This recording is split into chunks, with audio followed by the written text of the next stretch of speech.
Donc, bonjour chers internautes de IGFM.sn. Nous avons le plaisir de recevoir aujourd'hui comme invité à votre émission 13 minutes pour convaincre, M. Mamadou Dione.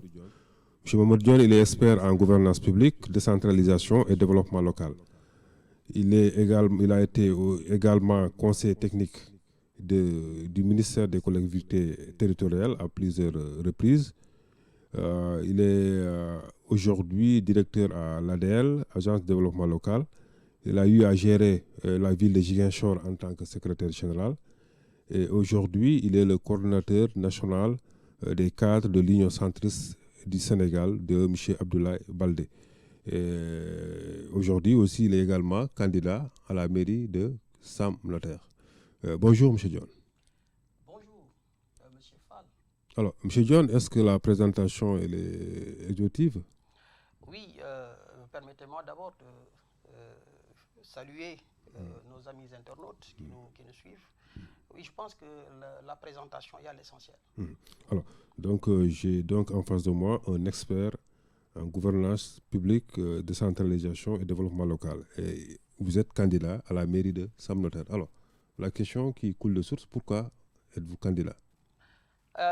Merci beaucoup, M. Aruna. Écoutez, notre candidature, il faut d'abord la placer autant pour moi dans un contexte. Vous savez, le Sénégal aujourd'hui est dans un tournant décisif lorsqu'on parle de la gouvernance des collectivités territoriales. Parce que je pense que c'est la première fois dans l'histoire du pays qu'il est demandé aux populations, à travers un suffrage direct, de désigner, de choisir la personne à qui sera confiée les destinées de la collectivité. Autrement dit, pour la première fois, on demande directement aux populations de choisir celle-là qui sera chargée du pilotage, de la conception, de la coordination et de la mise en œuvre des actions de développement socio-économique, environnemental, d'intérêt local. Et ça, ce n'est pas une mince affaire. C'est une chose extrêmement importante parce qu'il y va de l'avenir de la localité. Et aujourd'hui, cela, à mon humble avis, un tel choix, parce que qui dit choix, dit peut-être des critères. Parce que les populations, qu'elles le disent ou non, sont obligées de tenir compte d'un certain nombre de critères pour désigner, pour choisir le maire. Et à partir de ce moment, je pense que, entre autres, nous considérons qu'il y a un certain nombre de critères qui nous semblent universels. Le premier critère, c'est de dire que le maire, ce n'est pas n'importe qui, c'est quelqu'un qui doit avoir une certaine légitimité territoriale.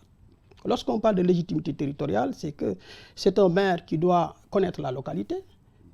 Il peut être natif de la localité, y avoir vécu, y avoir fait ses humanités. Il peut ne pas être né de cette localité, mais qui connaissent ce terroir et connaissent les valeurs, connaissent les vertus qui sont développées et connaissent surtout les enjeux de développement de cette localité. Ça, c'est le premier critère. Le deuxième critère, je pense que c'est extrêmement important aussi, à l'aune des enjeux de développement de notre pays, parce que lorsqu'on considère les politiques de développement, il y a les politiques nationales, mais nous sommes dans le cadre de la territorialisation des politiques publiques. Autrement dit, le maire qui dirige un démembrement de l'État qui s'appelle commune doit être au fait des enjeux de développement, doit savoir véritablement arrimer ses politiques, sa vision locale aux enjeux de développement du pays. Je veux citer le PSE, le plan Sénégal émergent, qui est notre document de référence, mais aussi l'acte 3 de la décentralisation. Donc c'est pour dire simplement, au regard surtout de ce second critère, le maire ne peut pas être n'importe qui. Il doit véritablement avoir, on est au XXIe siècle, il est censé avoir un background solide. Donc, à niveau de légitimité territoriale égale, je pense que le deuxième critère, ça veut dire que la compétence spécifique dans le domaine de la gouvernance publique et dans le cadre du développement local peut être un critère véritablement intéressant. Et c'est la raison pour laquelle nous, au regard de notre profil, au regard de notre trajectoire, nous nous sommes consacrés au développement local. Nous avons servi au sein véritablement du département ministériel en tant qu'agent simple, chef de division dans une direction, en tant que conseiller technique à plusieurs reprises. Et nous avons été aussi au niveau opérationnel pour avoir véritablement servi dans une collectivité territoriale. Donc ça, je considère que c'est un atout qui peut être intéressant que nous pouvons mettre véritablement à la disposition de notre collectivité. Cette collectivité, comme je dis, qui nous a vu naître, qui nous a vu grandir et à qui nous devons véritablement tout. Alors, c'est vrai, votre profil milite en votre faveur, mais est-ce que ça suffit vraiment pour faire un bon maire? Oui, en fait, si on a les deux éléments, les deux critères, je pense qu'on doit véritablement être en mesure d'être un bon maire. Parce que la légitimité territoriale dont j'ai parlé, ça veut dire qu'on est prêt à partager, même en n'ayant aucune responsabilité, les joies et les peines avec les acteurs. Ici au Sénégal, le maire, c'est d'abord le social. Oui, il y a le social. Est-ce que vous êtes connu sur le terrain comme étant un homme très social et social? Vous savez, le social, il faut le mettre entre guillemets. Quand on est fonctionnaire de l'État, on a son salaire. Et on partage tout. Quand on est natif d'une collectivité, moi par exemple, je donne mon exemple, à chaque fois que la collectivité, sur le plan sportif par exemple, je suis natif de Notaire, j'ai grandi là-bas, sur la vie associative, je participe. Il peut arriver que véritablement des jeunes aient besoin d'encadrement. On a encadré pas mal de jeunes, ils sont en train de nous suivre. Donc pendant plusieurs années, il y a des jeunes qui s'identifient à notre leadership, à la formation desquels nous avons véritablement participé à l'encadrement. Je pense que c'est sur ce point que nous avons davantage véritablement insisté. Parce que nous ne sommes pas milliardaires, nous n'avons pas un certain niveau de vie, mais nous partageons ce que nous avons qui est notre capital, véritablement affectif, social et surtout de formation. Parce que le quartier où je suis né, ils sont nombreux des jeunes qui m'écoutent, qui nous suivent, qui peuvent véritablement être fiers aujourd'hui de marcher parce qu'ils ont eu la chance d'avoir été véritablement accompagnés par nous autres. À Sam Notaire, vous allez sous quelle bannière? Parce que si on sait que l'UCS de Baldé a rompu les amarres avec Benno Bokk Yakaar. Oui, c'est important de le dire. Je voudrais d'ailleurs en profiter, saisir cette opportunité très belle pour rendre un vibrant hommage au président Abdoulaye Baldé, qui est le leader de notre parti, et lui souhaiter véritablement bonne chance pour sa candidature au niveau de Ziguinchor. Et il ne fait aucun doute que, Inch'Allah, il va être réélu maire. Donc, au niveau local, je pense que le président Abdoulaye Baldé a été très clair dans sa déclaration. Parce qu'il a dit que le libre choix est laissé aux acteurs, aux adhérents et aux adhérentes de l'UCS de privilégier la réalité de l'enjeu local compte tenu de la nature de ces élections. Parce que les gens semblent ignorer ou bien oublier le fait que ce sont des élections locales. Donc les spécificités locales doivent primer véritablement sur d'autres paramètres qui sont des paramètres plus ou moins partisans. Et de ce point de vue, vous me permettrez un peu de dire que lorsque nous, on descend au niveau de Sam Notaire pour parler aux populations, nous privilégions véritablement la réalité locale au sens des intérêts de la collectivité. Nous ne pouvons pas venir avec des clivages partisans en disant par exemple que on parle de Baldé, l'autre parle de Sonko, l'autre parle de... Quand est-ce qu'on va parler de notre collectivité? Donc je pense qu'en tant que natif de cette collectivité qui nous a tout donné, il est important qu'en tant que ressource humaine de ce terroir, qu'on ne puisse pas priver sous des considérations partisanes un profil intéressant à la collectivité. Parce que le jeu des acteurs politiques aussi peut faire en sorte que des personnes assez importantes qui peuvent être utiles à leur collectivité soient écartées. Alors, M. Diop, vous semblez mettre en avant votre profil d'expert voilà, sur les questions de collectivité locale. Alors rapidement, est-ce que, je ne sais pas, peut-être une question très concrète. Alors, est-ce qu'en termes de démographie, est-ce que vous savez combien s'élève la démographie de cette localité que vous convoitez? si vous êtes vraiment expert en tant que tel. Oui. En fait, bon, vous savez, le dernier recensement de la population de Sam Notaire, je pense à date de 2013, la population était environ à 78 660, je pense bien, habitants. Maintenant, il n'y a pas eu de recensement, mais je pense qu'il y a eu les projections schématiques de l'ANSD qui prévoient en 2022, je pense que la population de Sam Notaire sera évaluée à 101 000 habitants. 101 000 environ. Donc, sur cette projection, nous avons bien entendu tenu compte de cette population et surtout, il y a un élément assez intéressant. C'est que la structure démographique fait que sur les environ 70% de la population a moins de 35 ans. Et ça veut dire que dans l'offre politique que nous avons conçue et que nous allons bientôt partager avec le grand public, dans cette offre, la jeunesse est au cœur de l'offre publique locale que nous allons proposer. La question de la formation, de l'accompagnement vers l'insertion, à travers les dispositifs que l'État a mis en place, parce que la politique de l'emploi est une politique globale de l'État. L'État, à travers la politique du président de la République, véritablement, il faut le dire, a mis en place véritablement des canaux. Le programme Kheyundaoui, c'est 440 000, c'est plus de 400 000 emplois, donc 400 milliards autant pour moi. Donc, comment le maire doit tenir compte des enjeux de développement au niveau national pour arrimer sa politique publique afin de faire bénéficier sa collectivité de ces dispositifs qui sont mis en place au niveau national. Ça, c'est un enjeu.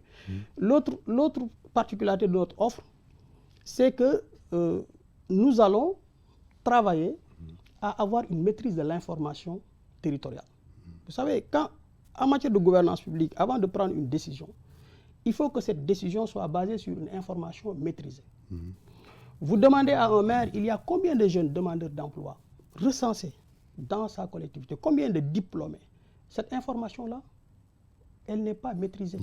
Donc nous allons non seulement mettre en place un dispositif qui puisse nous permettre de maîtriser l'information économique locale, mais nous allons mettre en place aussi un dispositif pour prendre en charge cette demande en termes d'accompagnement du secteur privé, en termes d'accompagnement véritablement des porteurs d'initiatives économiques. Alors, vous n'avez pas répondu à ma question. Hein. C'est vrai que vous avez joué aux experts. Et sous quelle bannière vous partez?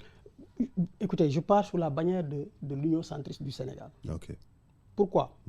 Parce que j'appartiens à l'UCS. Si j'étais resté dans la majorité présidentielle, je n'ai pas été désigné, mais il est évident qu'on allait trouver la formule pour véritablement participer à ces élections-là.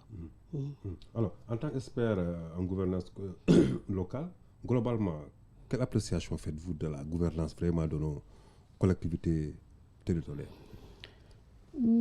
Écoutez, pour ne pas faire dans la langue de bois, il y a des efforts qui sont faits du point de vue de la vision. Je pense que la vision, elle est claire. Des territoires viables, des territoires compétitifs et des territoires porteurs de développement durable. Je pense que c'est une vision que dont nul ne peut véritablement remettre en question la clarté et l'ambition. Maintenant, le problème, c'est qu'au niveau des collectivités, il y a un certain leadership qui manque au niveau des élus. Il est évident qu'on ne peut pas, au XXIe siècle, ne plus placer la collectivité dans une logique d'entreprise. Parce qu'on ne peut pas aujourd'hui dépendre exclusivement des transferts financiers de l'État pour faire fonctionner la collectivité. Il y a des maires qui ont un profil assez intéressant, qui font la différence. Il est souvent cité en exemple le maire de Sandiara. Je pense que c'est un profil assez intéressant qui comprend les enjeux de partenariat public-privé pour ouvrir sa collectivité aux bailleurs, aux investisseurs privés qui peuvent investir pour véritablement mettre en valeur et créer de la valeur ajoutée qui puisse favoriser la création d'emplois au niveau des jeunes et des femmes. Ça, c'est déterminant comme critère. Maintenant, il reste entendu que l'État doit véritablement faire un effort pour l'autonomisation des collectivités, augmenter le volume des transferts. Parce que en valeur absolue, le volume a augmenté, mais en termes de pourcentage, ce qui est arrimé comment on appelle ça encore, à la TVA, ce qui est indexé à la TVA, peut connaître une hausse. Parce que je pense que c'est à environ 5,5% qui est indexé à la TVA, qui est transféré dans le cadre des fonds de dotation, des fonds de concours. Je pense que on peut faire davantage des efforts, aussi bien au niveau national, mais aussi et surtout dans le profilage des élus. Et aujourd'hui, malheureusement, hein, c'est malheureux de le dire, les acteurs politiques semblent ne pas militer à créer un climat clair qui puisse permettre aux populations, de façon lucide et de façon claire, de choisir le profil du maire qu'il faut. C'est extrêmement important. Parce que si par complaisance, mais si par affection, ou bien si simplement par esprit partisan, on confie à une fourmi la part d'un éléphant, on aura délibérément choisi de plomber le destin de cette collectivité. Donc il faut que dans le choix du maire, que les populations soient lucides. Il faut que ces populations-là soient lucides. C'est bien de faire dans l'euphorie, c'est bien de faire dans la forte mobilisation, mais c'est encore mieux de savoir dissocier tout ce qui est folklorique de ce qui est enjeu de développement local. Et ça, je tenais à le dire véritablement aux populations de Sam Notaire. Nous sommes déjà sur le terrain, mais nous privilégions d'ailleurs la proximité. Nous n'avons pas encore fait de meeting folklorique. Le moment venu, on va faire des grands rassemblements, mais jusqu'au moment où je vous parle, nous privilégions les rencontres de proximité pour parler aux populations. Et nous avons des retours très favorables. Nous avons des retours très favorables. Alors, Sam Notaire, qu'est-ce qui fait la particularité de cette localité? Sam Notaire, pour ceux qui connaissent Guédiawaye, savent que Sam Notaire peut être considéré comme la capitale même de Guédiawaye. Parce que tout ce qu'il y a comme infrastructure publique, que ce soit le stade Amadou Barry, que ce soit la sous-préfecture, la police, hein, la grande mosquée, même le BRT, le terminus du BRT se trouve à Sam Notaire. L'hôtel de ville, cette réalisation majestueuse que je salue au passage, se trouve dans Sam Notaire. Et Sam Notaire, en termes de potentiel économique, donc après la réalisation du BRT, va être beaucoup plus attractif comme commune. Sam Notaire dispose d'une frange du littoral qui n'est pas très valorisée. Nous en tenons compte sur notre programme parce qu'il n'est pas concevable que pour faire un petit séminaire, qu'on sorte du périmètre de Sam Notaire. Il est important, tenant compte de l'opportunité qui se trouve au niveau du littoral, de faire des investissements en rapport avec les privés qui puissent nous permettre véritablement d'accueillir des grands événements. Je n'ai rien contre la commune de Mermoz-Sacré-Cœur, mais vous allez sur la VDN, il y a une pléthore d'hôtels qui n'ont rien de plus en termes d'attractivité que le territoire de Sam Notaire. Mais pour faire un petit séminaire, on est obligé de sortir du périmètre communal. Je me demande des fois, quand le maire reçoit ses invités, quand il s'agit de consommer, les gens ils sont obligés de sortir du périmètre communal. Donc ce potentiel-là doit être valorisé pour attirer les investissements, créer des emplois, permettre aux jeunes de ne plus sortir. Parce que vous faites un pointage pour suivre les jeunes qui vont au plateau, qui vont dans les quartiers à Point E. Il n'y a pas d'activité extraordinaire. Pour créer de la valeur ajoutée, il faut savoir travailler en parfaite intelligence avec le secteur privé, le patronat, rendre son territoire attractif, rendre son territoire compétitif pour que les investissements viennent. Parce que s'il y a des investissements assez intéressants, et nous avons ciblé des investisseurs, le patronat de Sam Notaire a un patronat, le propriétaire de Clean Oil est de Sam Notaire, les promoteurs de grands investisseurs sont de Sam Notaire. Donc je peux nommer Aziz Ndiaye, je peux nommer Baragay, et ce secteur privé-là doit être mobilisé au profit de Sam Notaire pour favoriser des investissements. Donc il y a un potentiel qui est sous-exploité, qui est sous-valorisé. En tout cas, nous mettons en avant la création de richesses, le renforcement de l'attractivité de notre territoire. Nous avons aussi une ouverture sur les Niayes, parce que HLM Paris vers le CM Canada, nous avons une certaine attractivité qu'il faut mettre en valeur. Donc tout ça, à notre humble avis, discuter avec les populations, impliquer le secteur privé, bénéficier véritablement de l'accompagnement de l'État, parce que nous restons un démembrement de l'État. Aujourd'hui, rares sont les maires qui travaillent en parfaite intelligence. Au niveau de la banlieue, bon, il faut qu'on fasse davantage l'effort d'arrimer nos politiques publiques à celles de l'État et travailler en parfaite intelligence avec le représentant de l'État, que nous saluons au passage, pour véritablement faire changer le visage de Sam Notaire à travers des investissements structurants, à travers des investissements qui accompagnent le secteur privé local, l'organisation des jeunes. Parce que la jeunesse de Sam Notaire n'est pas une jeunesse désœuvrée. C'est des jeunes qui ont un profil assez intéressant. Ils ont fait une scolarité normale. Il y a des licenciés, des jeunes qui sont titulaires de master professionnel, mais qui peinent à avoir un stage.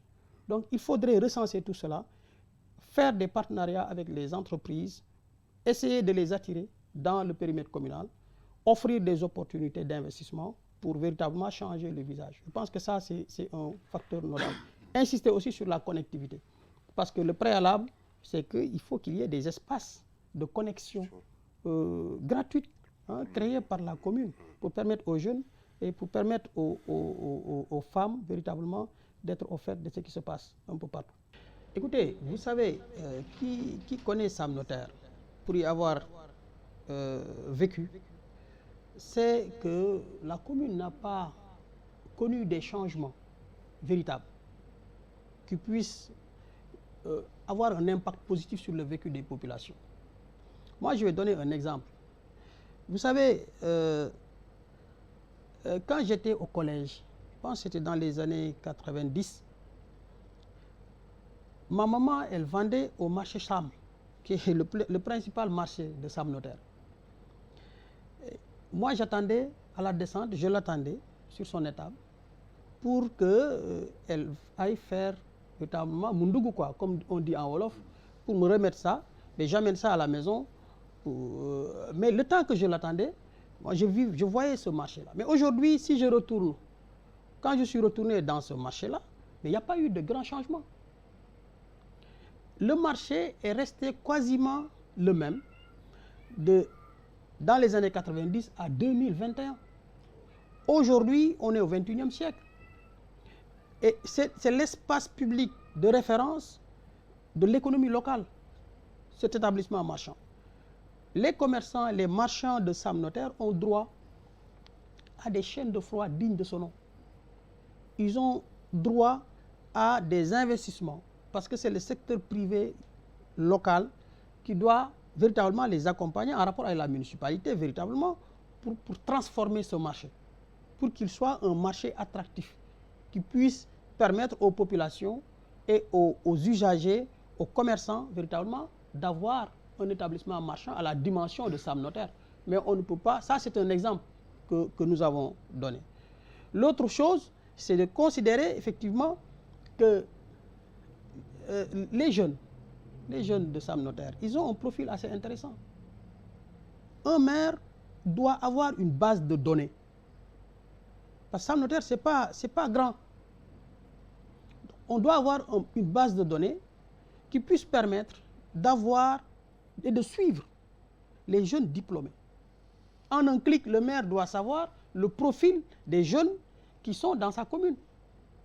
Il y a combien de diplômés dans telle filière, il y a combien de diplômés dans telle filière, et mettre en place un dispositif en rapport avec l'offre de l'État, mais aussi avec le secteur privé, pour permettre à ces jeunes de les préparer à l'insertion. Mais aujourd'hui, ces jeunes, moi je les côtoie, mais la perspective en termes d'encadrement n'y est pas. La commune est dans ses fonctions, je ne dirais pas anciennes, mais classiques. Elle secours aux indigents. Il faut encadrer les jeunes, parce que c'est la jeunesse de cette collectivité qui en constitue véritablement l'avenir. Donc, merci M. John. Merci M. Fall, je voudrais vous remercier et saluer nos amis internautes et considérer véritablement que ça c'est notre première sortie. Et nous allons prendre le temps, véritablement, en rapport avec la population de Sam Notaire, véritablement, de diffuser au maximum le programme et de faire du porte-à-porte pour véritablement sensibiliser les populations, parce qu'au-delà de la clameur, c'est la qualité de l'offre qui doit faire la différence. C'est notre humble avis. Nous vous remercions véritablement. Merci beaucoup. Rendez-vous la semaine prochaine. Merci.